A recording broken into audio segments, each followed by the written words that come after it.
How about Malaysia? You spent a lot of time in Malaysia, and Yeah, Singapore, and Lens, and well, our first stint in Malaysia, 79 to 82, we were the sort of the coordinating center for Southeast Asia.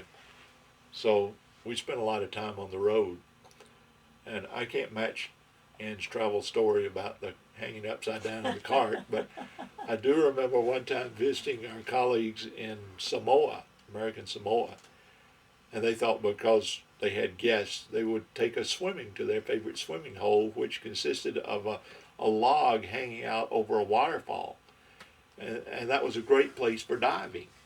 It wasn't a very high fall, but it was high enough to where you noticed it. So everybody was going out and jumping off, so I thought I'll just dive off. I was used to dive a lot. So I went off and dived, and that was fine, but my swimsuit stayed at the top. I went on down, but so I had to stay underwater for quite a little while to do that. So traveling has some. this was after the $5.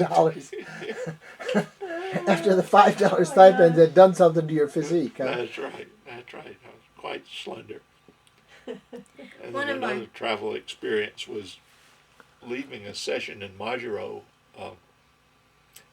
I was assigned to go from Majuro back to Australia for a consult or some sort, and I forgot to change my money leaving Majuro, and it's an unconvertible currency.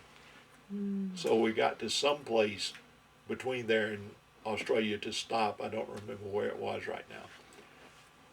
But I realized my mistake at that point, and it was a Sunday afternoon. So I thought, this is not a good situation. So I stopped some pilots who were getting on the plane to fly it back to Majuro to see if they would. No way, they would have nothing to do with it.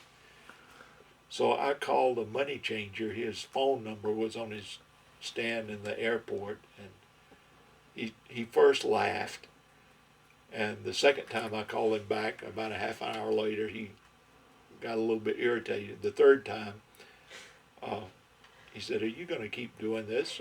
I said, "Yeah." He said, "Okay, I'll come right down." And so he came down and exchanged enough for me to get to Australia and get to the house there.